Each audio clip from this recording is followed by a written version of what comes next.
창세기 1장 6절에서 8절입니다. 우리 한 목소리로 합독하십시다. 시작. 하나님이 이르시되 물 가운데 궁창이 있어 물과 물로 나누라 하시고 하나님이 궁창을 만드사 궁창 아래의 물과 궁창 위의 물로 나누게 하시니 그대로 되니라. 하나님이 궁창을 하늘이라 부르시니라. 저녁이 되고 아침이 되니 이는 둘째 날이니라. 아멘.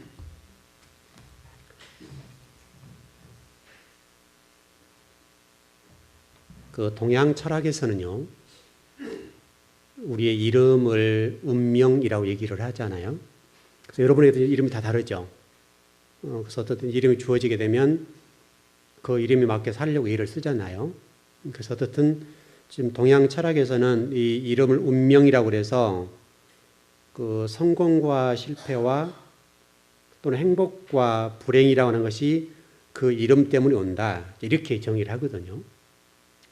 그래서 이제 그 많은 사람들이 그 이름을 지을 때에 장명소를 찾아가서 이름을 짓게 되죠.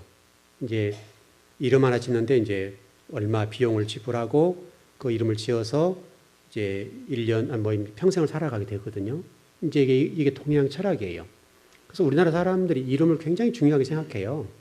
이제 우리 믿는 사람들은 이제 그렇게 특별하게 그렇게 의미를 두지 않지만은, 그러나 안 믿는 사람들은 동양적인 이 철학과 사상 때문에 이름을 잘 지어줘야 그 이름 때문에 그의 운명이 성공하고 행복하게 살 수 있다, 이렇게 지금 믿고 있는 거거든요. 그래서 이제 그 이름 때문에 상당히 많은 사람들이 자신의 운명을 저주하기도 하고 또 그 이름 때문에 자신의 어떤 인생을 행복하게 살 수도 있는 그런 어떤 삶을 살고 있단 말이죠. 그래서 어떤 사람들 얘기를 좀 들어보면 상당히 많이 그 자신의 그 이름의 운명이라고 하는 운명론에 많이 사로잡혀서 그 이름이 이렇게 되었기 때문에 내가 이렇게 인생이 안 풀린다, 이렇게 얘기하는 사람이 많거든요. 그래서 이제 이름을 개명하기도 하고 새로 바뀌어 가는 것이죠. 그래서 상당히 이제 그게 잡혀 있는 거죠. 사단은 그 이름에다가 동양 철학을 집어넣어서 그 운명론적으로 만들어가지고 그게 꼼짝 못하게 만들어버리는 것이죠. 그래야 여러분 또 그 장명가라면 성명학, 장명가 이런 사람들이 또 먹고 살잖아요. 먹고 사는데 실질적으로 성경을 좀 제대로 보면요, 최초로 이 모든 그 천지 만물에 이름을 딱 부여하신 분이 하나님이잖아요. 하나님이 오늘 또 본문에 여러분 그 궁창을 하늘이라 칭한다, 이렇게 돼 있거든요. 하나님이 그래서 그 궁창을 하늘이라 하고 땅이라는 이름과 바다, 그다음에 광명체, 그다음 무치라고 하는 거 다 이름을 붙였잖아요. 큰 틀을 잡아놨잖아요. 그 나머지는 이제 물론 아담이 이제 한 부분이 있습니다만은 실질적으로 하나님이 이름을 다 부여해 주신 거예요. 칭하더라, 이렇게 돼 있잖아요. 성경에서 칭한다, 이렇게 돼 있거든요. 여러분 우리 성도들 아이들도 이제 그 자녀들 이제 이름을 지을 때 저한테 이제 이름을 부탁해서 짓게 되는데, 일단 이름을 짓게 되면 상당히 기도하게 되잖아요. 그래서 이름을 짓게 되죠. 이름 하나를 지어서 내기가 결국 쉽지는 않거든요. 일단 기도로 들어가야 되고 그 집의 영적 상태, 그 다음에 그 아이의 미래, 이 모든 것들을 생각해야 되니까 이름을 그냥 뚝딱 지지는 않거든요.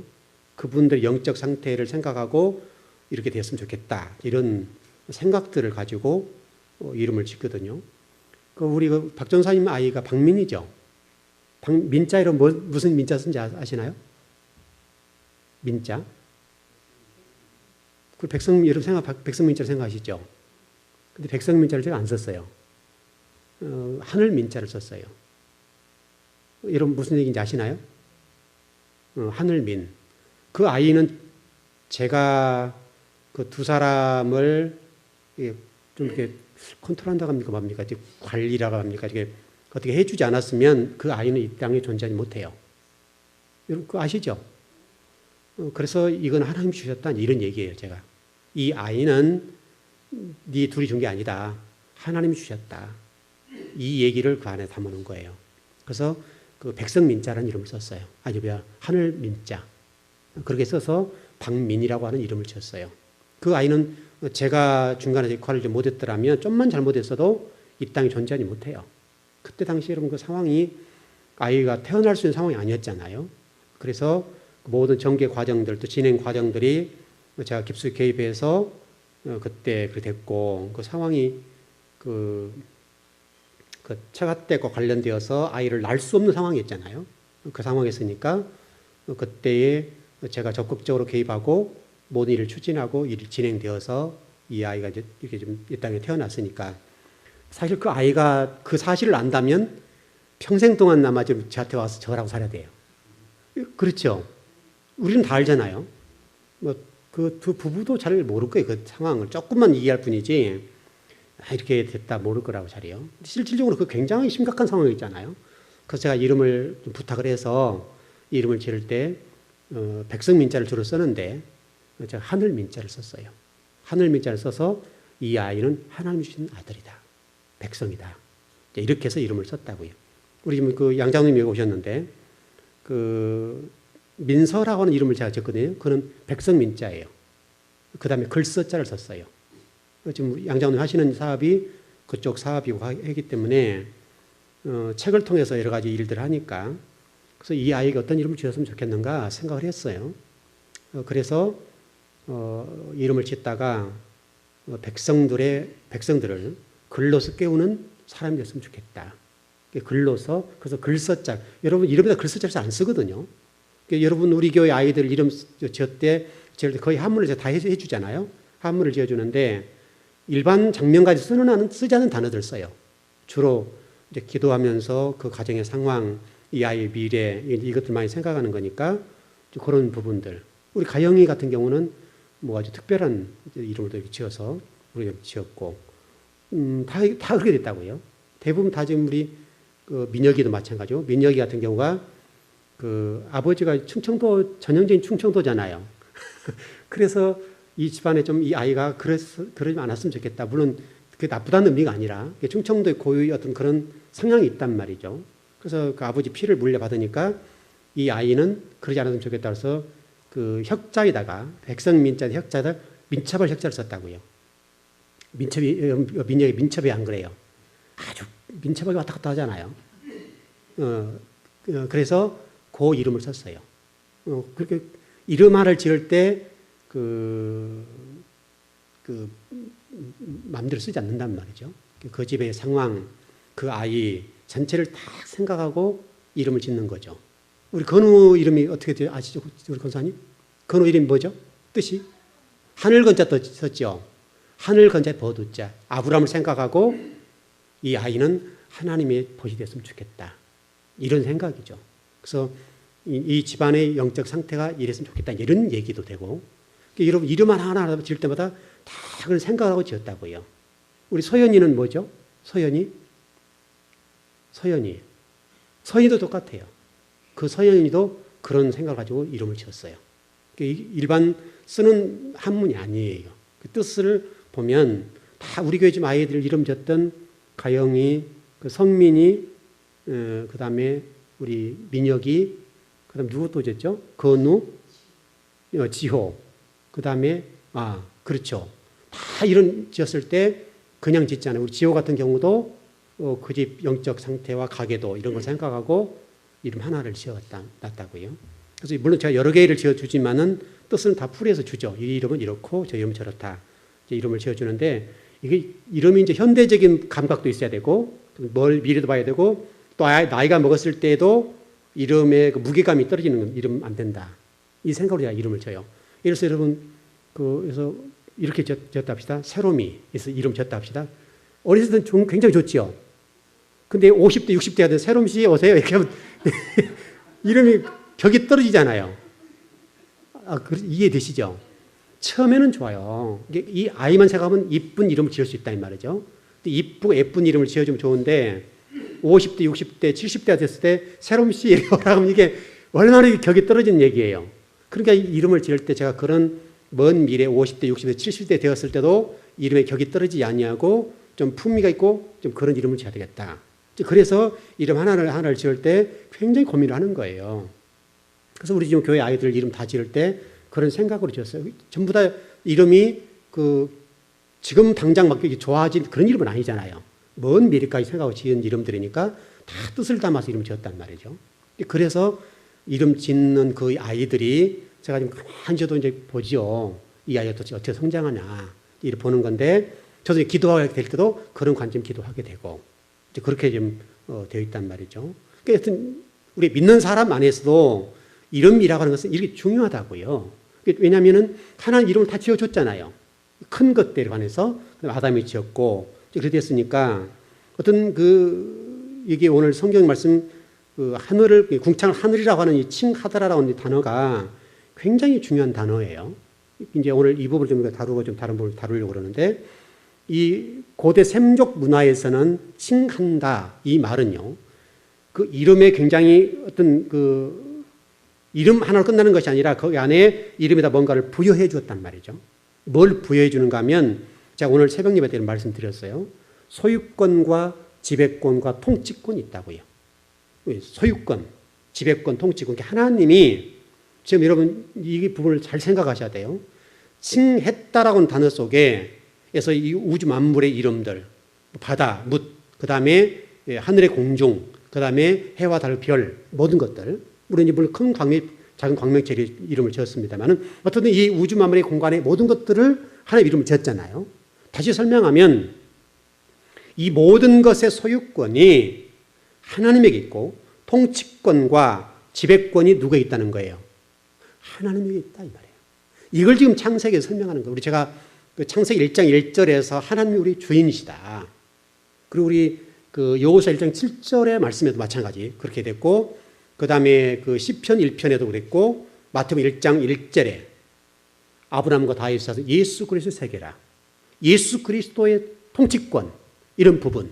그 성경에 가장 핵심적으로 딱 한마디 해주는 게 뭐냐면 하나님이 우리의 소유권과 통치권과 지배권을 가지고 있다. 주인이다는 주인.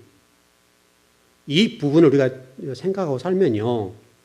신앙 다르게 설명할 필요가 없잖아요. 이 부분만 정리돼 버리면 다른 것 우리가 생각을 안 해도 돼요. 우리의 모든 소유권과 통치권과 지배권이 하나님에게 있다. 그럼 우리 인생 모든 것들이 누구에게 있다는 거예요? 하나님을 위해서 존재하는 거예요. 내 인생 모든 것들이 가지고 있는 모든 것과 그 모든 것뿐만 아니라 내 인생 자체가 아버지에게 있다 이 말이죠. 그거를 지금 이 성경에 이름을 지으시면서 그 속에다가 탁 하나 집어넣으신 거예요. 이 모든 것들은 내 것이야. 내가 소유권을 가지고 있고 내가 지배권을 가지고 있고 통치권을 가지고 있다. 그러니까 하나님이 가지고 있다는 사실. 또 이 하나님의 소유권과 통치권과 지배권이 있을 때 거기 안에 우리가 들어갔을 때 그랬을 때에 여러분이 행복할 수 있고 복이 있다는 거예요. 이걸 지금 창세기 1장 속에서 우리에게 지금 설명하고 하나님 그걸 다 집어넣으셨단 말이죠. 집어넣어서 우리로 하여금 하나님의 지배를 당하고 그 모든 하나님의 소유권이나 하나님의 소유권이라는 사실, 이 사실을 생각하고 살게 되면 얼마나 좋겠냐고요. 이게 여러분 신앙생활이죠. 이게 신앙생활이고 이렇게 사는 것이 굉장히 복이고요. 그래서 어떤 여러분도 여러분의 이름에 담겨있는 그게 맞게 살아가는 거. 여러분 예수님께서도 베드로라고 하는 이름이 있죠. 베드로라고 하는 이름을 어떻게 바꿔주셨어요? 게바라고 그랬습니다. 처음에 베드로를 게바라 이렇게 했죠. 게바라고 하는 베드로를 어떻게 이름 바꿔줬어요? 시몬 그랬죠. 그 다음에 야곱을 어떻게 바꿨습니까? 야곱, 이스라엘 바꿨죠. 그 다음에 다니엘 같은 경우도 마찬가지고 그랬죠. 다니엘도 이름 바꿨죠. 벨드사살 맞나요? 벨드사살 이렇게 바꿨잖아요. 이름이라고 하는 것이 야곱이 이스라엘 되었다. 굉장한 변화거든요. 과거 야곱 같은 경우는 자기 어떤 인간적인 욕심과 소유권을 가지고 정말 자기 어떤 혈과 육을 위해 살았다고 한다면 야복 강가에서 씨름하는 어떤 과정을 통해서 그 과거의 자기 욕심과 자기 어떤 목적을 이루기 위해 살았던 그 야곱이 야복강의 산을 만나고 야복강 건너과 동시에 이스라엘이라고 하는 나라를 만드는 그런 복된 이름이 됐단 말이죠. 여러분도 마찬가지죠. 과거로 본다고 한다면 여러분 그 소유권이 사단에게 있었던 거죠. 사단에 있었던 그 소유권이 예수 그리스도를 내가 믿음으로 그 소유권이 누구에 돌아온 거예요? 하나님에게로. 그래서 지금 그리스도인이라고 하는 이름이 주어졌잖아요. 우리에게. 모든 사람들에게 주어진 이름이 그리스도인이다. 여러분 굉장히 놀라운 거예요. 그리스도인이 됐다고 하는 사실은 내 의와 내 어떤 무엇 때문에 된 것이 아니라 하나님 우리에게 일방적으로 부어주신 은혜라고요. 그리스도인. 그리스도라고 하는 기름 부음 받은 자잖아요. 기름 부음 받은 자의 사람이 됐다는 거예요. 그래 여러분 얼마나 놀라운 일이에요. 그래서 여러분과 제가 이 그리스도인이 되었다는 사실을 생각하고 하루하루를 정말 품위 있게 하나님의 자녀다운 그런 모습대로 살아갈 수 있다면 얼마나 좋겠나. 이게 지금 우리 창세기 1장에서 하나님 이름을 칭하셨다라고 하는 히브리 단어 속에 그걸 다 감춰 놓으신 거예요. 감춰 놓으셨다가 지금 여러분에게 열어드리는 거예요. 그러니까 여러분 이 우주 만물의 모든 것에 하나님의 소유권과 지배권과 통치권이 있다는 사실을 생각하시고 인생을 살아가신다면 정말 복되다. 여러분 그렇게 살 수 있다면 얼마나 좋겠습니까? 우리가 늘 이 세상적인 게 메어 살잖아요. 이제 그랬으면 좋겠다. 또 하나는요. 그다음에 오늘 그 1장에서도 이제 그 두 번째에는 나와 있지 않지만은 세 번째 날, 첫 번째 날 이런 데 보면 하나님 보시기 좋았다. 그래 있죠. 보시기 좋았다. 보다 이런 단어인데 굉장히 중요한 얘기예요. 그러니까 이건 영어 단어로 그냥 시각적으로 뭘 봤다는 말이 아니에요. 시각적으로 뭘 봤다는 말이 절대 아니라고요. 봤다는 말이 아니라 감찰하다, 보호하다, 염려하다 이런 단어거든요. 여러분 잘 기억해 보세요. 감찰하다, 보호하다, 염려하다. 이제 이거 우리가 연결시키면 다 해석이 되는 거죠. 예를 들어서 이런 거죠. 그 성경에 보면 이런 말씀 있지 않습니까? 너희는 무엇을 먹을까? 무엇을 마실까? 무엇을 입을까? 염려하지 말아라. 무엇을 입을까? 무엇을 마실까? 그 다음에 무엇을 입을까? 맞습니까? 예, 하여튼 세 가지. 우리의 의식주의 문제. 의식주의 문제에 관해서 염려하지 말라 그랬죠. 여기 보니까 보다라고 하는 보시기 좋았다라고 하는 단어 속에 하나님이 감찰하다, 보호하다, 염려하다. 이 세 가지 단어를 딱 포함하고 있는데 다시 설명하면 우리 의식주 문제는 누가 염려해야 된다는 얘기예요? 하나님께서 하나님이 염려하실 일이라는 거예요. 왜? 하나님의 자녀니까. 우리 간단히 정리될 것 같아요. 여러분 대부분 다 자녀들을 양육해 보신 분들인데, 우리 아이들이 이제 젖을 먹지 않습니까? 엄마 품에 젖을 먹는데, 젖 먹는 아이가 엄마의 젖꼭지에서 젖 안 나올 거 염려하고 먹나요? 이러면 어때요? 우리 엄마는 젖이 말랐을까? 불었을까? 젖 안 나오면 어쩌지? 나 굶어 죽는데. 이런 염려 하나요? 전혀 안 하죠. 당연히 우리 엄마가 다 먹일 거라고 생각하잖아요. 본능적으로. 그래서 여러분 요즘 아이들은 바로 나무에 젖꼭지 물리잖아요. 여러분 소 같은 것도 보십시오. 바로 이제 하다 일어서서 바로 젖꼭지 밀어 붙이잖아요. 이렇게. 젖 나오라고. 젖도 돌아야 되잖아요.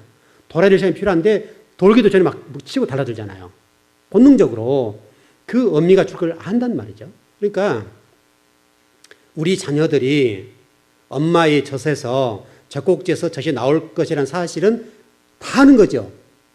그리고 이 젖 냄새를 맡고 달라들잖아요. 본능적으로. 그래서 젖을 빤다고요. 젖을 빨면 이마에 땀이 송골송골 며칠 정도 빨아버리잖아요. 죽을 림 당해서. 근데 이 아이가 우리 엄마가 요즘 잘못 먹어서 젖이 안 나면 어떨까? 이 영양가가 좀 잘못돼서 결핍돼가지고 내가 몸이 잘못되면 어떨까? 염려하고 젖을 먹어본 적 있어요? 여러분들 그 염려하고 젖을 빨아봤으면 다 우리 성인이 됐으니까. 우리 엄마에서 젖이 안 나오죠. 큰일 날 뻔해. 이런 염려해 본 적 있냐고요? 없다고요. 지금 난 아이들 똑같아요. 이 아이들이 자신의 의식주의 문제에 대해서 전혀 염려해 본 적도 근심 걱정해 본 적이 없다고요. 당연히 그냥 엄마 줄 거 생각하고 했지. 언제 그런 생각을 했냐고요. 해본 적이 없다고요. 그 아이가 뭐 별 걱정을 다 합니까? 그런 거 안 한단 말이죠. 염려하지 않고, 근심하지 않고, 걱정하지 않고. 우리 민혁이도 가끔 그 얘기 하더라고요. 민혁이도 내 집 간다고. 내 집이라고 그래, 내 집. 근데 지 집이에요, 그게? 아버지 집이라, 그렇죠? 아버지 집인데 지 집이래, 지 집. 그렇게 얘기하는 거 아니에요? 그러니까 이 아이들은 당연히 그게 내 집이죠, 내 집이죠. 우리가 좀 이렇게 갓난아이를 좀 생각해보고 어린아이의 입장을 생각해보면 간단한 건데 이게 하나님과 우리 관계라니까요. 하나님과 우리의 관계지 여러분들이 어떤 인생사의 의식주 문제 가지고 근심, 걱정, 염려 안 해도 된다고요. 하나님이 이미 여러분의 의식주 문제에 관해서는 책임져 주시고 하나님이 염려할 일이라니까요. 물론 여러분이 그러면 두 손 놓고 나랑 빈둥빈둥 놀아야 된다 이런 말은 아니죠. 노력은 해야 되겠죠. 노력은 해야 되겠지만 그러나 여러분이 그런 부분에 관해서 염려할 일은 아니라고요. 갓난아이가 배고프면 울죠. 안 주면 막 울죠. 때를 쓰죠. 또 이게 쉬를 하거나 좀 그러면 얘를 막 울잖아요. 이렇게 아이가 울면 배가 고프든지 실리를 했든지 두 가지 중에 하나잖아요. 그러면 이 아이는 배고프면 무조건 때를 쓰는 거예요. 때 쓰면 엄마가 달려가서 아무리 바빠도 전 먹이잖아요. 요즘이야 뭐 얼마나 아이들한테 지극정성을 다합니까? 요즘 뭐 아이 땅에 안 놀라고 그러잖아요. 지금 아이들을. 그게 이게 안 된단 말이죠. 근데 우리가 좀 그런 입장을 하나님과 우리 관계를 생각하면 아버지가 하나님이시고 우리 자식이니까 그러면 아버지가 나를 위해서 염려할 일이지 내가 아버지를 위해서 염려할 일이 아니잖아요. 지금. 이해되시죠? 근데 우리는 지금 너무나 내 염려와 근심, 걱정 험한 인상을 쓰고 지금 모든 근심, 걱정을 내 어깨에다 메고 간단 말이죠. 그러니까 우리가 인생이 얼마나 이게 불행하냐고요.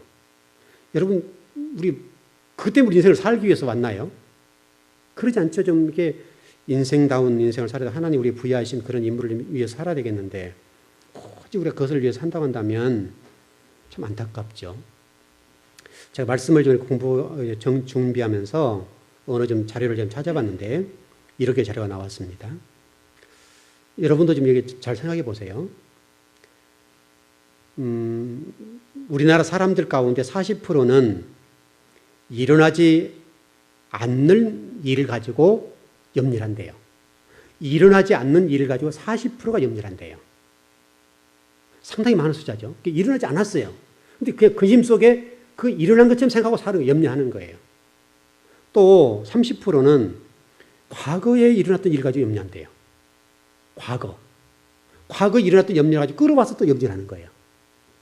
그리고 12%는 타인의 잘못된 판단을 비난하면서 염려한대요. 참 이게 사람들이 이게 그렇게 바쁜데 그래요. 10%는 건강에 대한 불필요한 염려를 가지고 염려한대요. 아프면 어떨까? 그건 아프기 전에 건강하게 살면 식습관을 좀 잘하고 살면 될 거 아니에요. 제가 오늘 자료를 하나 이렇게 다운받아서 이렇게 좀 저장을 해놨는데, 나중에 아마 제가 머리글에 쓰든지 뭐 설계 좀 인용하려고 좀 해놨는데, 어떤 자료 보니까 이렇게 되어 있더라고요. 암에 관련되어서 그 전문가가 암을 예방하는 방법. 왜냐하면 자기가 어렸을 때에 자기 누나를 암으로 잃었던 경험이 있어요. 그래서 의사가 됐는데, 그리고 자기 어떤 자기 집안의 누나 어떤 꼼꼼히 좀 읽어보지 않았으니까 자료만 좀 다운받아 놨는데, 일단 틀림없는 자기 누나가 어렸을 때 암으로 죽었어요. 그리고 어떤 또 집안에 누군가 또 암으로 또 죽었어요.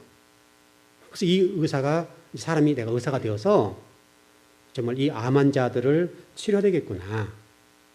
이 큰 뜻을 가지고 이 사람이 공부를 열심히 해서 의사가 되어서 암의 전문가가 됐어요. 암의 전문가가 됐는데, 그러면서 지금 암을 고치는 자잖아요. 암이 걸린 사람들을 항암제를 투여하고 수술해서 낫게 하는 사람인데, 이분이 이 생각을 한 거예요. 이게 암이 걸린 사람들을 치료할 것이 아니라 암이 안 걸리게 하는 방법이 뭐냐. 이게 맞는 거죠. 여기에 이제 많은 사람들이 스트레스라고 얘기를 하는데 그분은 그렇게 얘기하지 않더라고요. 이게 스트레스가 일부 있지만은 중요한 것은 우리 식습관의 문제다. 우리 식습관, 생활. 이 문제가 암에 걸릴 확률이 상당히 많아졌다. 음식을 어떻게 먹느냐에 따라서 먼 미래를 보게 되면 이 사람이 유전적으로 부모에게 잘못된 유전자를 가지고 태어났다 할지라도 그 유전자가 얼마든지 좋아질 수 있다는 결론을 내려놨다고요.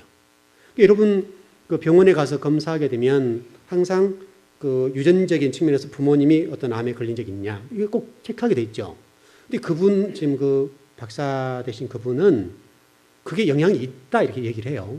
근데 그것은 얼마든지 우리가 식습관과 어떤 생활 태도에 따라서 유전적인 요인을 바꿀 수 있다는 얘기예요. 물론 영향이 있죠. 영향이 있기 때문에 더 조심을 해야 되겠지만은 우리가 음식이랄지 평소에 꾸준하게 운동을 해놓으면 어떤 그 암을 이길 수 있는 그런 좋은 음식 이것들 잘 조절해서 먹어놓으면 아무래도 암에 걸릴 확률이 작다는 거예요. 요즘 우리 좀 젊은 친구들 같은 경우에 참 염려스럽죠. 아무리 제가 이 강단에서 가르쳐 줘도 지금 건강하기 때문에 안 지켰단 말이에요. 안 지켜요. 그래서 30대, 40대, 50대를 생각하고 인생을 살아야 되는데 지금 당장 입에 당기고 맛있는 것을 먹으니까 30년, 40년을 내다보지 않는단 말이죠. 왜냐하면 암이라고 하는 것이 하루아침에 걸리는 게 아니잖아요. 기본적으로 10년 걸리잖아요. 기본적으로 암이 10년 동안 오랫동안 이게 자라온단 말이죠. 그래서 어느 날 팍 터지는 거예요. 그런 건데 이게 그걸 못 보니까 지금 아무래도 막 습생한 다음에 먹는 거 막 먹거든요. 그러니까 이 음식을 여러분들이 정말 잘 조절하고 꾸준하게 운동해야 된다고요. 기본적으로 하루에 30분 정도 운동을 해줘요. 30분 이상씩. 이거 여러분 안 지켜놓으면 몸이 아무리 좋은 유전자를 가지고 태어났다 하더라도 음식 잘못 먹고 운동 안 하면 우리 몸이 망가질 수밖에 없어요. 그래서 지금 세 사람 가운데 남성 같은 경우는 세 사람 한 사람, 여성 같은 경우는 네 사람이 한 사람이 암에 걸리잖아요. 그럼 이게 굉장히 확률이 높단 말이죠. 높으니까 여러분들이 정말 이 먹는 것들을 잘 먹고 살면 얼마나 좋겠어요. 근데 우리는 항상 앞만 보니까 이게 아무거나 먹는단 말이죠. 아파본 사람들은 알아요. 그 죽음에 이르러 본 사람들은 알아요. 제가 어떤 음식을 굉장히 조심하잖아요. 굉장히 조심하는데 조심할 수밖에 없는 것이 제가 이 죽음의 경지를 이르러 봤고 그 자리에 서보니까 정말 안타깝고 인생 아무것도 아니에요. 그 순간 죽겠구나 이런 생각을 가질 때는 아무것도 아니란 말이죠. 하나님이 우리에게 이 창세기에서 우리가 무엇을 먹고 살아야 되는지에 대해서 설명을 해놨잖아요. 분명히 성경은 우리가 뭘 먹으라고 했어요. 우리 창세기 1장에서 세 번째 날에 첫째 뭐죠? 여러분이 기억하셔야 돼요, 이거요. 채소, 그랬죠? 씨면 과일, 그러니까 씨면 열매 과일. 그 다음에 풀, 각종 풀. 이게 에덴 동산에 여러분 가장 좋은 재료예요. 음식이라고 음식. 여러분 이거 절대 지켜야 돼요. 여러분 고기가 언제부터 들어왔어요? 고기가 언제부터 허용이 됐죠? 노아 홍수 이후잖아요. 여러분 잊어버리면 안 돼요. 노아 홍수 이후에 고기를 먹으라 했다고요. 근데 여러분 놀라운 사실은 노아 홍수 이후에 생명이 딱 단축되잖아요. 노아 홍수 이전에는 아담과 이 창세기에 나왔던 평균적인 연령이 900세예요. 평균 연령이 900세라고요. 근데 노아 홍수 이후로 120세로 딱 떨어졌어요. 이게 원인이 있잖아요. 이게 지금 정말 우리 국민들 어떤 고기를 굉장히 많이 먹잖아요. 고기를 굉장히 많이 먹는데 고기를 많이 먹으면 많이 먹을수록 여러분 몸이 안 좋아요. 여러분 레위기 11장을 보세요. 창세기를 보라고. 첫 번째 하나님이 천지 창조를 했을 때 우리 인간을 만드실 때의 이 과정을 보라고요. 천지 창조 6일째까지 하나님이 만들어 오신 것 어떤 짐승이라든지 고기를 먹으라 하지 않았잖아요. 먹지 않아도 된다고요. 과일, 채소, 그 다음에 이런 어떤 열매 맺는 것 그런 것들 이런 것들을 주로 먹는 것이 건강에 굉장히 창세기대로 살면 돼요. 여러분 최소한도 그렇게 좀 지키고 살아야 되는데 건강 잃어버리면 회복하기 굉장히 힘들거든요. 여러분 오늘 이런 공부를 하면요, 여러분 이런 심각성을 가지고 좀 이렇게 잘 살아보세요. 꾸준하게 운동하고 꾸준하게 운동해야 되고 땀을 흘려서 운동을 해야 되고요. 매일 30분 이상씩은 운동을 해줘야 돼요. 저도 정말 지금 요즘 열심히 해요. 전번 우리 선고사님 병원에 가서 검사를 했는데 의사가 묻더라고요. 저한테 운동 하루에 얼마 합니까? 못한다고. 못했죠. 공부하느라고 정신이 없으니까 못했죠. 근데 그 결과로 어떤 부분에 좀 이런 부분이 문제가 있구나 제가 생각한 거예요. 그래서 그 이후로 제가 우리 집사람한테 얘기했어요. 아마 이번 주보에 나올지 모르겠는데 아마 주보에 머리끝에 나왔을 겁니다. 부단히 노력해요. 그 이후로 제가 우리 집사람한테 그 얘기했어요. 내년에 검사할 때 내가 40대를 만들어 볼 거다. 내 몸을 40대를 만들 거다. 제가 지금 성 장로님보다 제가 더 젊게 나와서 몸이요. 저보다 3살 어리잖아요. 3살 어린데도 불구하고 저보다 나이가 많게 나왔어요. 근데 제가 도전한 거예요. 내년에는 내 몸을 40대 만들어 볼 거다. 정말 제가 지금 악착스레 공부해요. 공부하면서도 짬을 잠깐 내요. 점심 먹는 그 시간에 이제 집사람이 이게 밥 준비하고 이런 시간들을 제가 활용해서 한 30분, 40분 꼭 운동해요. 그 시간에 제가 잠깐 이렇게 쉬면 되잖아요. 다른 시간은 빼기가 아까우니까 그 밥 먹는 그 시간을 이용해서 한 40분 운동해요. 그럼 보통 5km에서 6km를 걷고 뛰어요. 많을 때는 7km까지 뛰어요. 그렇게 매일 뛰는데 제가 줄넘기 하다가 좀 바꿨는데 줄넘기를 많이 하니까 무릎이 좀 아프더라고요. 그래서 좀 바꿨어요. 굉장히 노력해요. 땀을 뻘뻘 고생하는 건데 이렇게 몸을 해주는 거예요. 몸을 운동해주면 아무리 건강해질 거 아니에요. 그리고 이 푸시업 매일 한 80개씩 하고 굉장히 한다고. 그 다음에 쪼그러뜨리기 있습니까, 이거? 그거 하루에 꼭 한 번, 두 번 50개씩 해요. 엄청 노력하는 거죠. 여러분 노력하셔야 돼요. 다른 거 염려하지 마시고 건강 챙기고 좀 하나님이 하라는 것만 해, 하라는 것만. 그럼 될 거 아니에요. 이게 여러분 지금 일어나지 않는 일, 과거의 염려들 가지고 염려하지 마시고 하나님께 맡겨요, 그냥. 우리 이호사님이 잘 오셨네요, 오늘. 참 이제 목사 입장에서는 이제 성도들 가정들이 보면요, 참 이렇게 항상 그 생각을 많이 하게 되잖아요. 열심히 신앙생활 하시는데 올해 와서 입찰이 안 됐어요. 그러니 뭐 이게 참 말하기도 그렇잖아, 지금. 입장이 곤란한 입장인데 이제 서서히 하나님에게 물꼬를 터주시는 거예요. 이제 입찰이 좀 되어 가거든요. 그동안에는 많이 울으셨죠. 기도하시고 그러셨는데 다 이제 숨통을 터주시는 거예요. 하나님이요, 여러분의 미래를 위해서 염려해야 되고 여러분 자신을 위해서 염려하셔야 되고 하나님이 하셔야 될 일이라니까요. 여러분이 염려하지 말아요. 기도해요, 여러분들. 기도하고 하나님께 맡겨버려요, 그냥. 뭐 죽는 것 외에 다른 거 뭐 있어요? 안 그래요, 여러분? 우리 신고사님들 여기 사업할 때 많이 우셨죠. 정말 답답할 일이 많았잖아요. 근데 더 인내하세요. 제가 가서 말씀을 전하고 예배 드릴 때마다 더 인내하세요. 계속 그랬거든요. 그리고 이제 또 우리 차집사님들 울었었고 뭐 찔찔 짜고 그랬잖아요, 지금. 그러니 얼마나 이게 힘들어, 이게. 많이 짰어요, 많이. 짠 정도가 아니라 평소에 그 눈물이 많잖아요. 근데 지금 많이 강해졌어요. 이제 하나님 단련을 시키는 거예요. 단련시키게 간다니까요. 단련돼야 돼, 단련돼야 돼. 그래 이 세상을 살아나가지. 그리고 영적 강한 군사가 되지. 여러분 정말로 하나님 맡기고 일어나지 않는 일에 대해서는 염려하지 말아요. 일어나지 않는 꾸어다가 염려하지 말라고요.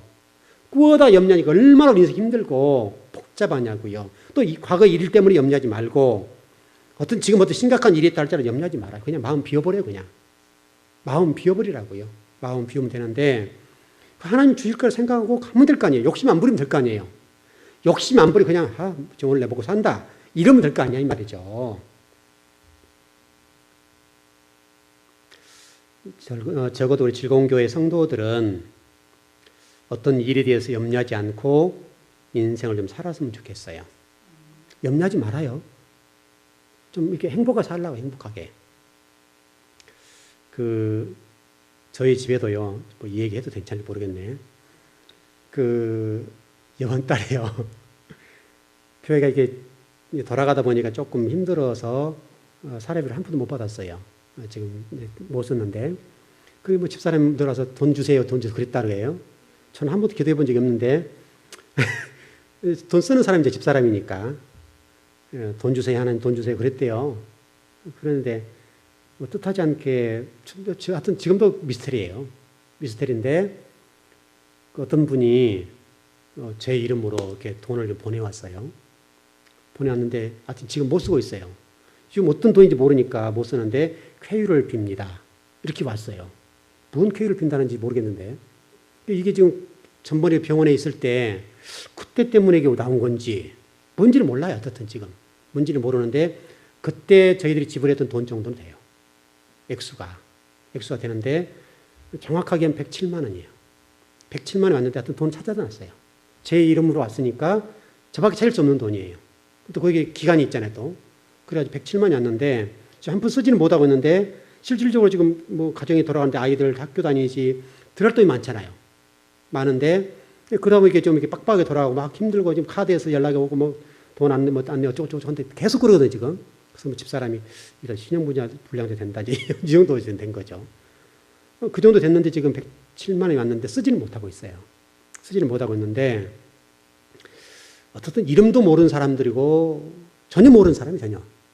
자기 이름을 분명히 해서 우체국에 좀 알아보고 왜냐하면 그냥 쓸 수가 없잖아요. 그분이 누구냐 도대체. 그 만나서 대화를 해보려고 전화해보려고 했는데 그건 개인 신분이라 뭐 개인 뭐 요즘 뭐 그런 거 엄격하잖아요. 그래서 우체국에 전화했더니 안 알려준대요. 그러니까 이게 지금 그 사람이 누군지도 모르겠고 뭔지도 모르겠는 돈은 왔어요. 하여튼 쓰지는 못한 돈인데 지금 어쨌든 지금 하나님 채워주신 거죠. 일부라도 채워주시니까 왔는데 이제 쓰기는 써야 될 거예요. 하여튼 또 토해 내면 될 거 아니에요. 정 안 되면 정 안 되면 토해 내야 되니까 하여튼 집사람이 와서 돈 주세요 하니까 하나님이 하여튼 이름도 밝히고 왔으니까 분명히 그 변주서 목사님 이렇게 왔어요. 그래서 제 휴대폰 전화번호 딱 찍어서 왔고 정확하게 왔단 말이에요. 정확하게 왔는데 좀 이게 써야 될 돈인지 아닌지 모른단 말이죠. 집사람이 하소연하니까 어떤 사람이 실수를 해서 보내는 건지 그건 모르겠는데 어쨌든 왔어요. 이제 쓰기는 써야 되죠. 급하니까 또 막아야 되잖아요. 불은 꺼야 되니까 막아야 되니까 한 건데 하나님이 하신다 이 말이죠. 하나님께서 여러분 미래에 대해서 염려하고 근심하는 거 안 해도 된다고요. 물론 이게 어떤 돈인지 몰라요. 어떤 돈인지 모르지만 쾌유를 빕니다라고 했어요. 쾌유를. 아픈 문제잖아요 이게. 그럼 이게 지금 전번에 됐던 돈이 이게 환불돼서 하는 건지 뭔지는 몰라요. 근데 이게 어떤 보험회사도 보냈다는 증표가 없어요. 그것도 빌딩까지 들어가서 다 인터넷 찾아보고 도대체 이 돈이 어떤 돈인가, 이게 검은 돈인가, 흰 돈인가 모르니까 다 알아봤어요. 알아봤는데 그 건물은 나오는데 누군지는 모르고 좀 큰 빌딩에서 보냈어요. 큰 빌딩. 강남의 압구정동에 아주 큰 빌딩에서 보냈는데 그래 됐더라고요. 모르겠어요. 어쨌든. 여러분과 제가 인생을 살아가면서 오늘 보시기에 좋았다는 단어 속에 보다라는 단어 속에 염려하다는 단어 이걸 집어넣었으니까 집어넣어서 말씀하고 있으니까 하나님이 나를 위해서 염려할 일이다. 우리 마태복음 6장 34절에도 이렇게 되어 있지 않습니까? 그러므로 내일 일을 위하여 염려하지 말라. 내일 일은 내일이 염려할 것이요 한날의 괴로움은 그 날로 족하니라. 뭐가 염려한다고요? 내일이. 여러분이 염려할 일이 아니래요. 내일이 내일을 염려한대요. 다시 정리해 보세요. 내일을 염려한다는 무슨 말이에요? 내일의 주인이 누구세요? 내일 주인이 누구냐? 오늘 주인이 누구세요? 하나님. 내일의 주인이 누구세요? 여러분, 그래서 성경 하나로 통하잖아요. 하나님이 내일의 주인이세요. 내일의 주인이 하나님이라는 사실을 믿는다면 염려하지 말라는 거예요. 내가 너를 위해서 염려해야 되고 내가 근심해야 될 일인데 왜 네가 염려해? 그래서 엄마가 젖안 주면 왜 엄마가 염려할 일이 깐나라 염려하냐 이 말이죠. 깐나이가 염려할 일은 없잖아요. 엄마가 젖안 나오면 그래서 뭐 사골국이라도 끓여서 먹어야 되잖아요. 젖 나오도록. 여러분 옛날 우리 어머니들은 젖 안 나오면 사골국 끓여서 먹었죠. 나오라고 맞나요 그거? 맞죠? 많이 나오라고 사골 끓여주고, 뭐, 그때 뭐 무릎도 시아버지 해다 주고 막 그러잖아요. 저희 집사람 같은 경우도 쌍둥이를 낳아놓으니까 아버님이 고기 잘 잡으시니까 잘 나가서 잡아온 게 뭐냐면 가물치. 그 가물치 잡아다가 늘 구워줬다고요. 큰 냄비에 이렇게 큰 그릇에다가 해서, 여러분 가물치 굉장히 비싸잖아요. 정말 자연산이니까 너무너무 좋은 거거든요. 그거 잡아다가 이게 며느리 거다 해서 줬어요. 너네들 때문에 줬겠어요, 그거를? 그 손녀들 이쁘니까 그냥 이렇게 잡아다 주신 거 아니에요. 그냥 겨울에 나가 잡아다 주시고, 그럼 그거 가지고 이렇게 끓여서 집사람 주고. 그때 뭐 이게 막 이게 얼굴이 뭐 꽃이 핀다 하니까 이렇게 하얗죠. 이게 뭐지 잘잘 흐를 정도로 딱 얼굴 펼 정도로 먹었다니까요. 아버님이 염려하신 거예요, 아버님이. 그래 아이들 먹이고, 왜냐면 쌍둥이니까 이게 젖을 양쪽 빨려야 되니까 그러잖아요. 그때 당시에는 힘들 때잖아요. 그러니까 그때 이유식아도 잘 못할 때니까 얼마나 그랬어요. 또 우리 세라는 좀 아플 때와 그럴 때니까 그랬는데, 그렇게 해서 먹고 살고 그렇게 했다고요. 다 부모님이 염려할 일이잖아요, 부모님이. 근데 여러분도 마찬가지예요. 여러분들도 여러분 인생에 대해서 하나님이 염려할 일이고 내일이 염려할 문제지 여러분이 절대적으로 염려할 일은 아니다. 여기 이제 믿음의 문제가 걸려 있는 거예요. 믿음의 문제가. 마태복음 6장에 여러분 잘 보십시오. 마태복음 6장에 보면 내용이 어떻게 전개되는가 하면 첫 번째 주기도문이 나와요. 주기도문. 그 다음에 나온 금식 문제예요. 금식 문제. 그 다음에 나온 게 뭐냐면 이 문제가 나와요. 염려 문제. 다시 설명하면 이 믿음이라고 하는 것은 반드시 재물과 관련됐다는 거예요. 재물과. 우리 믿음의 이 크기의 문제는 반드시 재물과 깊은 연관성이 있다는 거예요. 우리가 믿음이 없고 재물이 이런 부분과 관련되어서 염려가 되고 근심한다는 말은 곧 나에게 믿음이 없다는 말이에요. 주기도문, 금식, 그 다음에 내일을 염려하지 말아라. 이렇게 돼 있으니까 반드시 믿음의 문제는 재물의 문제와 연관성이 있는데, 믿음이 있다면 재물 문제는 염려하지 않아도 된다는 거예요. 여러분 믿으세요? 여러분이 정말 믿음이 있으면 이 여러분의 주어진 이 재물의 문제가 혹시 어려워도 하나님이 하실 것이다. 하나님이 도와주실 것이다. 하나님 내 가정을 책임져 주실 것이다. 이 믿음을 가지라는 거예요. 그러니까 이 순서적으로 하나님이 딱 성경 기록해 놓으실 때 이 재물을 대하는 태도와 자세의 문제와 우리 믿음을 하나로 딱 만들어